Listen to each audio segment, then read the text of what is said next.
بسم اللہ الرحمن الرحیم الحمدللہ والصلاة والسلام علی رسول اللہ واشہد ان لا الہ الا اللہ وحدہ لا شریک لہ واشہد ان محمدا عبدہ ورسولہ اما بعد فاعوذ باللہ السمیع العلیم من الشیطان الرجیم ولا تأكلوا أموالكم بينكم بالباطل وتدلوا بها إلى الحكام لتأكلوا فريقا من أموال الناس بالإثم وأنتم تعلمون. حضرات، آج کا درس مال حرام کے کھانے کے سلسلے میں ہوگا. مال حرام کے کھانے کا کیا حکم ہے اور مال حرام سے کس طرح بچنا چاہیے. سورہ بقرہ کی آیت مبارکہ آپ کے سامنے تلاوت کی گئی ہے. ترجمہ اس طرح ہے: اور تم لوگ نہ کھاؤ اپنے مالوں کو آپس میں باطل طریقے پر، ناحق طور پر، اور تم ان مالوں کو حاکموں تک نہ پہنچاؤ تاکہ تم لوگوں کے مال میں سے گناہ کے ذریعے سے مال کھاؤ حالانکہ تم جانتے ہو. اس آیت کے سلسلے میں عبداللہ ابن عباس رضی اللہ عنہما نے فرمایا کہ یہ آیت اور یہ حکم ایسے آدمی کے بارے میں ہے جس آدمی کے اوپر کسی کا مال ہے اور اس مال کے بارے میں اس کے پاس کوئی دلیل نہیں ہے اور وہ مال کا انکار کرتا ہے. یعنی میرا مال آپ کے پاس ہے اور میرے پاس کوئی ثبوت نہیں ہے کہ آپ کے پاس میں نے مال رکھا ہے اور آپ انکار کر رہے ہیں اور حاکم تک مسئلے کو پہنچا رہے ہیں حالانکہ آپ کو معلوم ہے کہ میں جو کر رہا ہوں غلط کر رہا ہوں. تو ایسے آدمی کے بارے میں یہ آیت مبارکہ ہے کہ آدمی بجائے اس کے کہ حق کو مانے جھگڑے کو حاکم تک لے کر جاتا ہے حالانکہ وہ جانتا ہے کہ حق اس پر باقی ہے. ایسی صورت میں وہ گناہگار ہوگا حرام کھانے کی وجہ سے. سامنے والا انکار کر رہا ہے حالانکہ اس پر مالی حق ہے تو گویا کہ وہ حرام کھا رہا ہے. اللہ تعالیٰ نے فرمایا: ان الذین یأکلون اموال الیتامی ظلما انما یأکلون فی بطونہم نارا وسیصلون سعیرا. یقیناً وہ لوگ جو یتیموں کا مال کھاتے ہیں ظلم کر کے، یقیناً وہ اپنے پیٹوں میں آگ کو بھر رہے ہیں اور بہت جلد وہ لوگ جہنم میں داخل ہوں گے. تو یتیم کا مال خاص کر کھانا یہ بہت بڑا جرم ہے، بہت بڑا گناہ ہے. اس سلسلے میں نبی صلی اللہ علیہ وسلم کا فرمان ہے: ان لکل امت فتنۃ وفتنۃ امتی المال. یقیناً ہر امت کے لیے آزمائش ہے اور میری امت کی آزمائش مال ہے.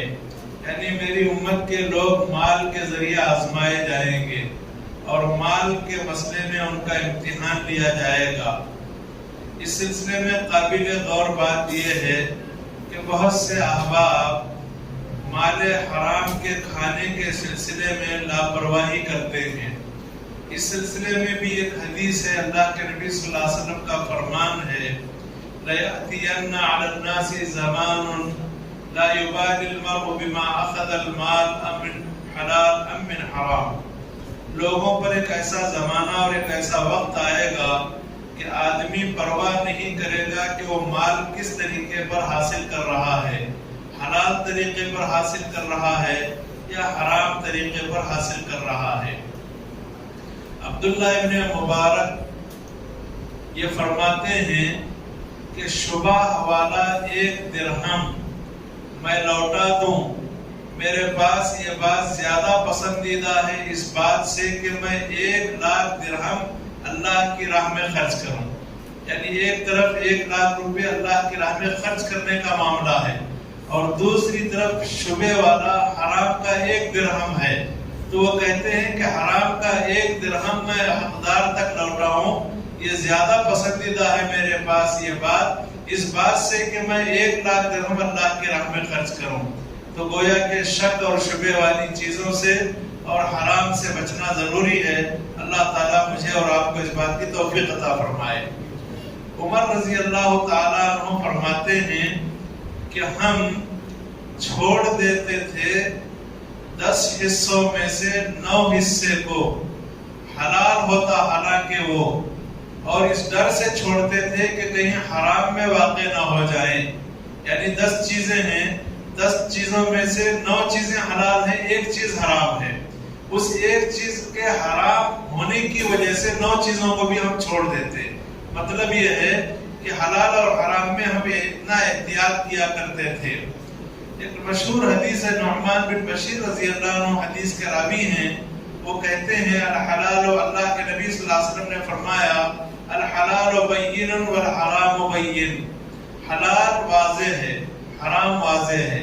تمام مسائل میں حلال واضح ہے، حرام واضح ہے. چاہے کھانے پینے کی چیزیں ہوں، پہننے اوڑھنے کی چیزیں ہوں، یا کہ جانوروں کا مسئلہ ہو، نکاح کے مسائل ہوں، وراثت کے مسائل ہوں، حلال واضح ہے اور حرام واضح ہے. وَبَيْنَهُمَا مُشَبَّهَاتٌ لَا يَعْلَمُهَا كَثِيرٌ مِّنَ النَّاسِ. حلال اور حرام کے درمیان چند شبے والی چیزیں ہیں. ان شبے والی چیزوں کو بہت سے لوگ نہیں جانتے. یعنی بعض مسائل ایسے ہوتے ہیں کہ نہ حلال واضح ہوتا ہے نہ حرام واضح ہوتا ہے، شبے والی چیزیں ہوتی ہیں. ان شبے والی چیزوں کو بہت سارے لوگ نہیں جانتے. اس کا مطلب بعض لوگ جانتے ہیں. وَمَنِ اتَّقَى الشُّبُهَاتِ اسْتَبْرَأَ لِدِينِهِ وَعِرْضِهِ. جو آدمی شک اور شبے والی چیزوں سے بچ گیا، ایسا آدمی اپنے دین کو بچا لیا، اپنی عزت کو بچا لیا. وَمَنْ وَقَعَ فِي الشُّبُهَاتِ. اور جو آدمی شک اور شبے والی چیزوں میں پڑ گیا، اس کی مثال اس چرواہے کی طرح ہے جو چرواہا باڑ کے کنارے جانوروں کو چراتا ہے، اور اسے بہت توقع ہے کہ وہ جانور اس باڑ کے اندر نہ چلا جائے. مطلب کیا ہے؟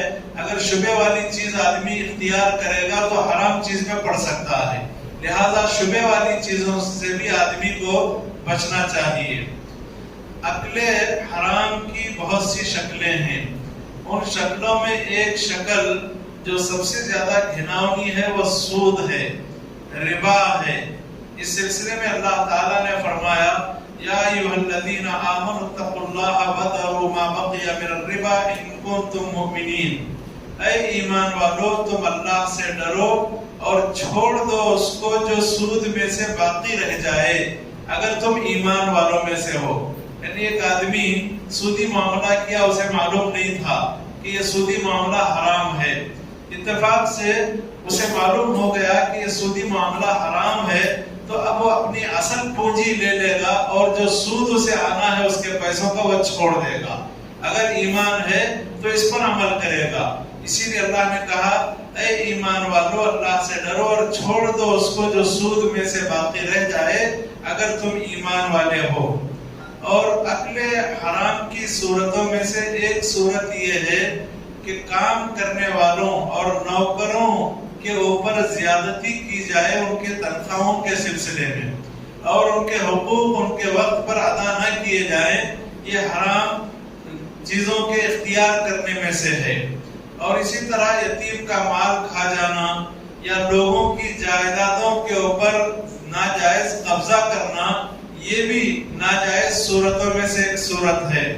اور اسی طرح سے بازار میں جھوٹی قسم کھا کر سامان بیچنا. اگر کوئی آدمی بازار میں جھوٹی قسم کھا کر سامان بیچ رہا ہے اور اس سے جو کمائی اسے حاصل ہو رہی ہے گویا کہ وہ کمائی غلط طریقے پر ہے، ناجائز طریقے پر ہے، یا ایک کہ معاملات میں دھوکہ دے کر آدمی مال حاصل کر رہا ہے، تو یہ بھی ناجائز کمائی ہے، اس سے بھی بچنا ضروری ہے. آخر میں ایک نقطہ ہے، اس کی تھوڑی سی وضاحت کی دیتا ہوں۔ وہ نقطہ کیا ہے؟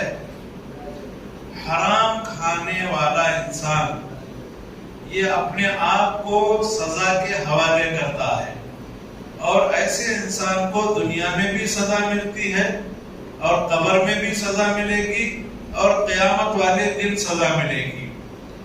رہی بات دنیا کی، تو دنیا کے اندر کیا سزا ملے گی؟ حرام کھانے والے انسان کو دنیا کے اندر یہ سزا ملے گی کہ اس کے مال میں نقصان ہوگا، حرام کے کمائے ہوئے مال میں خسارہ ہوگا، نقصان ہوگا، یا جو اس نے مال کمایا ہے ناجائز طریقے پر اس کا مال ختم ہو جائے گا اور اس کے مال میں بے برکتی ہو جائے گی، یا کہ اسے جسمانی آفت آ جائے گی۔ حرام طریقے پر اگر آدمی کمائے گا تو دنیا میں زندگی میں بیماریوں میں مبتلا ہوگا، تو یہ دنیا کی سزا ہے۔ اللہ تعالیٰ نے فرمایا یمحق اللہ الربا ویربی الصدقات واللہ لا یحب کل کفار اثیم۔ اللہ تعالیٰ سود کو مٹاتا ہے اور صدقات کو بڑھاتا ہے، اور اللہ تعالیٰ ہر ناشکر گنہگار کو پسند نہیں فرماتا۔ اب رہی یہ بات قبر کے اندر جو آدمی ناجائز کھاتا ہے اسے کیا سزا ملے گی؟ اس سلسلے میں یہ بات ہے کہ ایک شخص جنگ خیبر میں شریک تھا اور وہ شہید ہو گیا۔ نبی صلی اللہ علیہ وسلم کے ساتھ تھا وہ شخص اور جنگ خیبر میں شہید ہو گیا۔ اسے ایک تیر لگا، اس آدمی کو ایک تیر لگا اور اس تیر کی وجہ سے وہ بےتاب ہو گیا، تو صحابہ شہید ہو گیا۔ اللہ کے نبی صلی اللہ علیہ وسلم سے صحابہ نے کہا کہ اس آدمی کو شہادت مبارک ہو، جس آدمی کو تیر لگا اس آدمی کو شہادت مبارک ہو۔ تو نبی صلی اللہ علیہ وسلم نے فرمایا ہرگز ایسا نہیں ہے، قسم ہے اس ذات کی جس کے ہاتھ میں میری جان ہے، یعنی اللہ کی قسم، بے شک ایک شملہ اور ایک چادر اس آدمی نے جنگ خیبر کے دن لے لیا تھا مال غنیمت میں سے۔ یعنی یہ مسلمان تھے، صحابی تھے، جنگ میں شریک ہوئے، شہید ہو گئے تیر لگنے کی وجہ سے، لیکن انہوں نے خیانت کر لی تھی۔ خیانت کیا تھی کہ جو بھی مال غنیمت ہے وہ بیت المال میں جمع کرنا ہے یا اللہ کے رسول تک پہنچانا ہے۔ اس کی بجائے اس شخص نے اس چادر کو چرا لیا اور اپنے پاس رکھ لیا۔ تو اللہ کے نبی صلی اللہ علیہ وسلم ابھی تقسیم نہیں کیے تھے مال غنیمت، اس سے پہلے اس آدمی نے اس چادر کو لے لیا۔ تو اللہ کے نبی صلی اللہ علیہ وسلم فرماتے ہیں کہ اس آدمی پر قیامت والے دن آگ دہکائی جائے گی، یا قبر کے اندر ایسے آدمی پر آگ دہکائی جائے گی۔ تو جب اس بات کو لوگوں نے سنا، اتنی سخت وعید ہے کہ بغیر حاکم اور بغیر رسول کے مال غنیمت تقسیم کیے کہ کوئی آدمی اپنے سے لے لے، تو اس کی اتنی بڑی وعید ہے۔ تو جب لوگوں نے اس بات کو سنا تو ایک آدمی آیا اور وہ چپل کا ایک فیتا یا دو فیتے لے کر نبی کی خدمت میں حاضر ہوا۔ اے اللہ کے نبی، مجھے بھی مال غنیمت میں یہ ایک فیتا دو فیتے ملے ہیں، یہ لے لیجئے۔ تو اللہ کے نبی صلی اللہ علیہ وسلم نے فرمایا کہ یہ جہنم کی آگ کا فیتا ہے یا دو فیتے جہنم کی آگ کے ہیں۔ تو معلوم یہ ہوا کہ خیانت کرنے اور ناجائز طریقے پر مال حاصل کرنے کا انجام بہت برا ہے۔ قبر کے اندر بھی اس انجام کو لوگ بھگتیں گے۔ اور رہی بات آخرت کی، اس سلسلے میں ایک حدیث ہے کعب بن عجرہ رضی اللہ عنہ سے مروی ہے کہ نبی صلی اللہ علیہ وسلم نے کعب بن عجرہ سے فرمایا، اے کعب، جنت میں داخل نہیں ہوگا ایسا آدمی جس کا گوشت حرام سے بڑھ گیا ہو، جس کا جسم حرام سے پلا ہو، ایسا آدمی جنت میں داخل نہیں ہوگا، اور ایسے آدمی کے لیے جہنم کی آگ بہتر ہے۔